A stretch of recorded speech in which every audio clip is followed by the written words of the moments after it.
Harga jual komoditi cabai rawit di Pasar Langgur, Kabupaten Maluku Tenggara, Kamis 20 Juni 2024 hari ini, berangsur mengalami penurunan.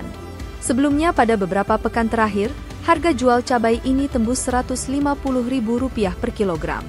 Kini pembeli dapat menarik nafas lega, pasalnya harga cabai berangsur turun ke Rp100.000 per kilogram. Sementara itu, untuk cabai keriting masih sama dijual Rp80.000 per kilo.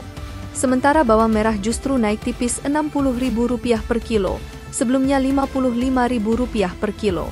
Bawang putih Rp60.000 per kilo naik dari harga sebelumnya Rp50.000 per kilo.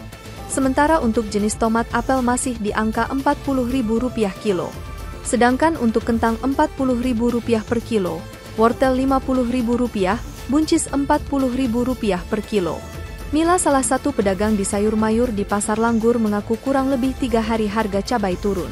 Menurutnya, biasanya jika curah hujan tinggi akan memperoleh harga jual, namun berhubung cuaca sedang bagus jadi untuk harga cukup terjangkau.